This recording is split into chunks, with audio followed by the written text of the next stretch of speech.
ধুবুৰী মিষ্ট্ৰিত জয় জয় ময়ম অৱস্থা, ধুবুৰী মিষ্ট্ৰিত জয় জয় ময়ম অৱস্থা, ধুবুৰী মিষ্ট্ৰিত জয় জয় ময়ম অৱস্থা।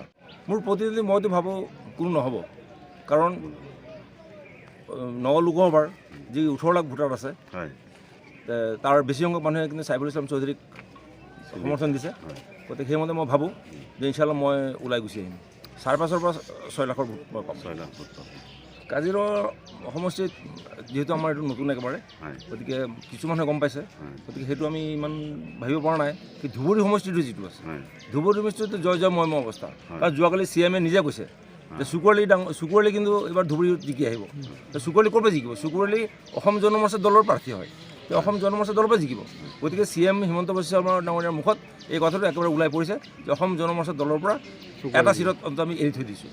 তো মই নগাঁও লোকসভা সমষ্টিৰ আণ্ডাৰত থকা গোটেইকেইটা বিধানসভা সমষ্টি মই ঘূৰিলোঁ, দেখা পালোঁ যে বিভিন্ন ৰাইজ ভোটাৰসকল জাতি ধৰ্ম বৰ্ণ নিৰ্বিশেষে সকলোৱে কৈছে যে সংসদত আমি এজন আইনজনৰ মানুহ এজন পঠিয়াম, ডেট মিনছ এজন উকিল আমি পঠিয়াম। গতিকে আমি ৰাইজক মানে মোৰ আন্তৰিক বহুত ধন্যবাদ জ্ঞাপন কৰিলোঁ যে তেওঁলোকে উচিত সময়ত উপযুক্ত সময়ত এটা উপযুক্ত সিদ্ধান্ত ল'ব পাৰিছে। তেওঁলোকে এইবাৰ লোকসভা নিৰ্বাচনত এজন অধিবক্তাক বা এজন আইনজ্ঞক বা আইনজনৰ মানুহ এজনক সংসদলৈ পঠিয়াব।